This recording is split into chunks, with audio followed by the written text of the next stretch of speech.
Man and woman, bow and arrow.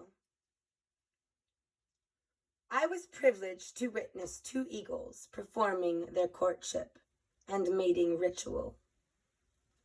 They began their dance high above the earth, where they soared and came together in an embrace that locked one to the other.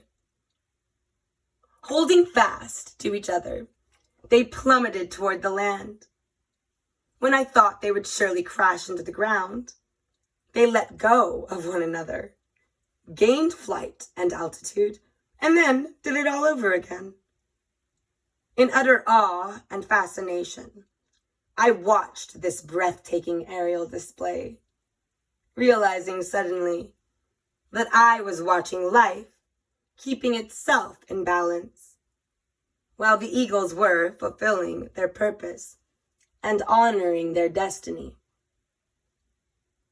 The world works best in balance. To every action, there is an opposite and equal reaction.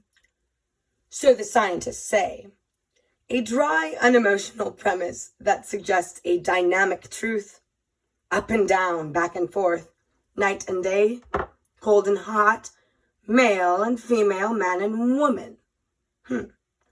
In balance and symmetry is beauty and strength. There are many ways to describe it, to give it an image, so to speak, but I prefer most the story of the bow and arrow, which was often at the heart of marriage ceremonies in the old days. A very old man performed the ceremony in those days, and he talked to all the people who gathered. In his hands, he would hold a bow and an arrow. He explained that a bow without the arrow is of no use. Likewise for the arrow. If a bow is seen alone, one wonders where the arrow is. The same is true of the arrow, because one without the other is not balance. But the relationship of the bow and arrow is more than togetherness. In order for them to be effective, the arrow must fly true. To do that, it must be perfectly straight. Yet, no matter how straight the arrow can fly, it can't reach the target unless the bow is strong. One cannot fulfill its purpose without the other. My grandparents' marriage had been more or less arranged by my grandmother's mother. After her mother's death, my grandmother would inherit a substantial amount of land, and her mother wanted someone to help safeguard her property. My great-grandmother Molly had always thought highly of my grandfather as a young man. She spoke with his mother, my great-grandmother Elizabeth, and the arrangements were made. My grandfather was a quiet, hard-working man, a very humble man, and always treated everyone with the utmost respect. I suspect those are the qualities that his future mother-in-law liked. And I bet that was the truth. Very honorable qualities, desirable qualities.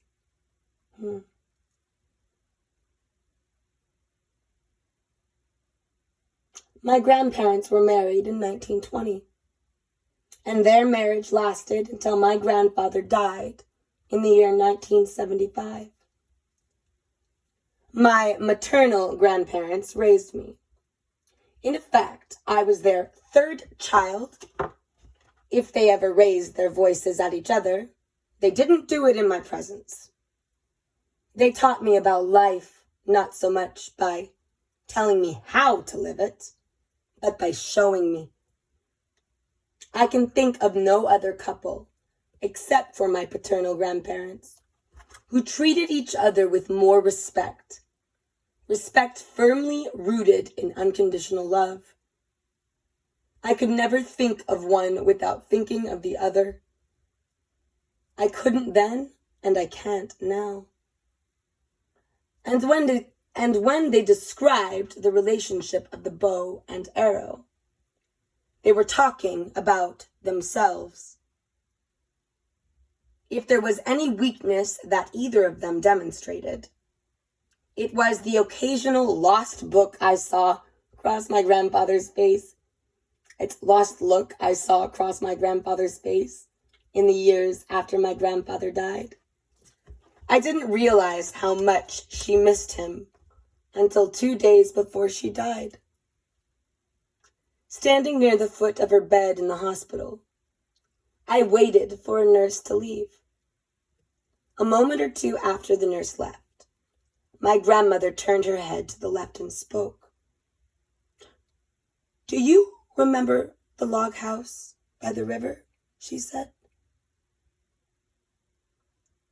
She asked this quietly, even though there was a tube down her throat. I was about to answer that I didn't remember such a house, when I realized she wasn't looking at me. Ooh, I just got the chills. She was looking at a particular spot just to the left of the foot of the bed.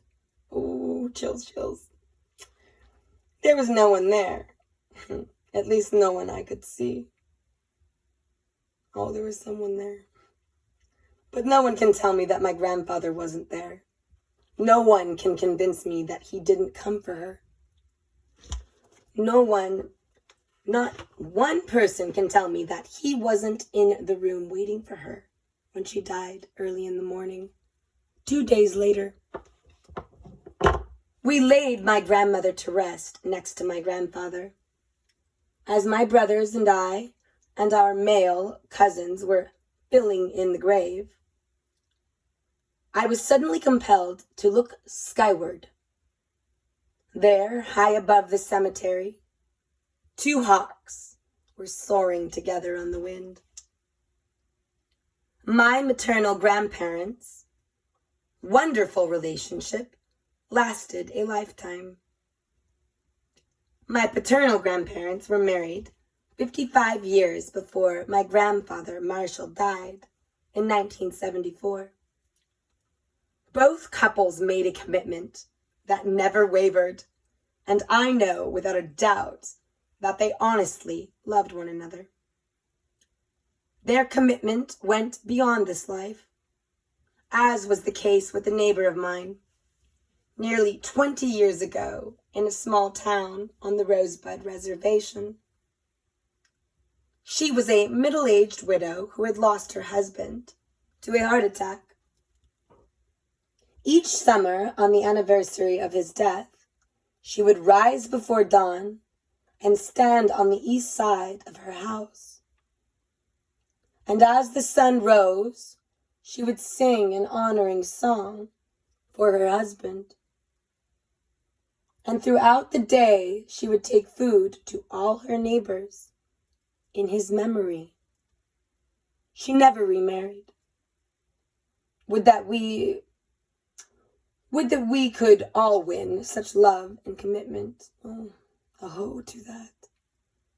The words to an old Lakota Kahomni, a round dance song, express hope and the promise of finding and having love.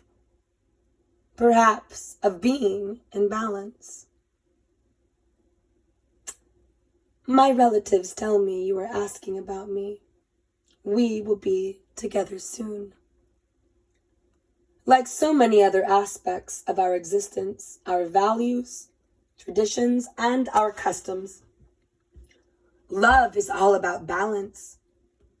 It is the way of the world that in every species, there are 2 life forces, male and female. To deny this reality or walk outside of it would be to create imbalance.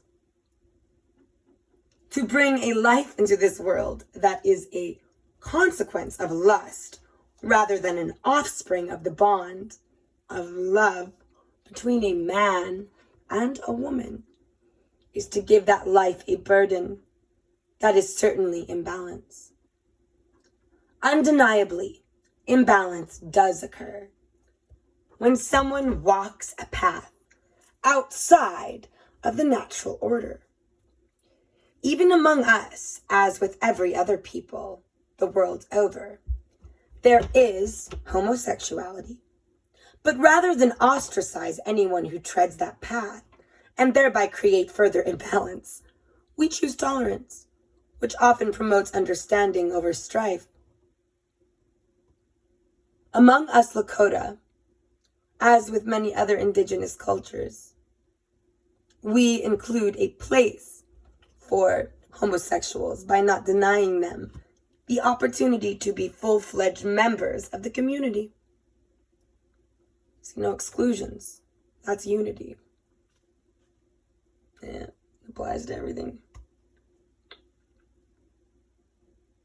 As such, they are part of and not apart from. Hence, balance is maintained. The love and hope expressed in the old song is more than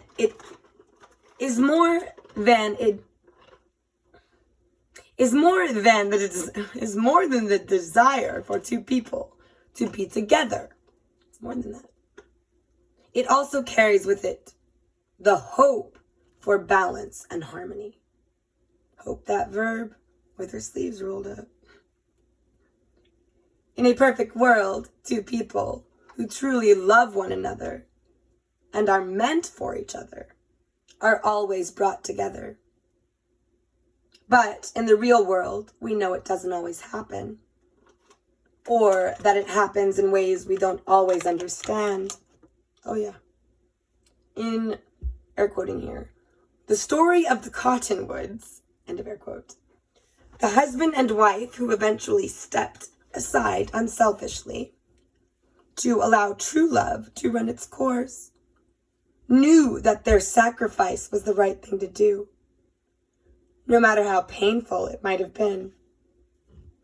The union of Lance and Willow Woman was the world strengthening itself by taking one more step toward balance and harmony.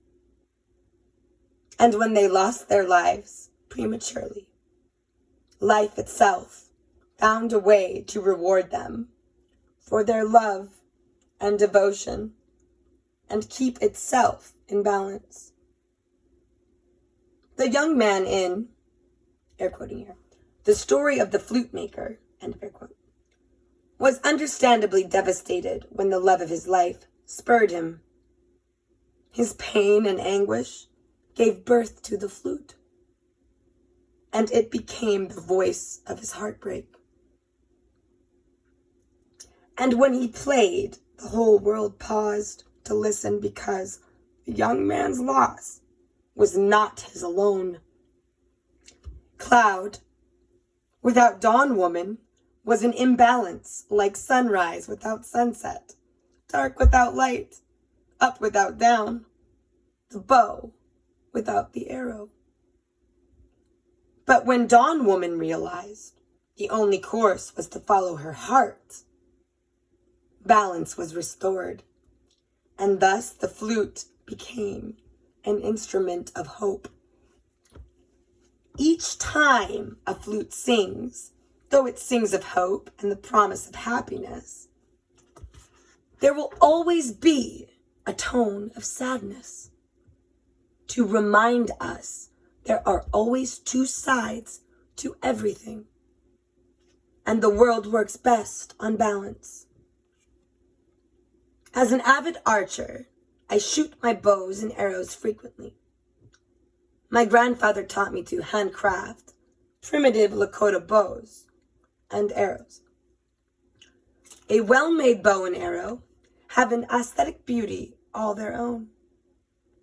There is nothing quite like feeling the power of the bow when it is drawn, unless it is the exhilaration of watching the arrow fly toward its target. May your arrow fly true. Woo-woo.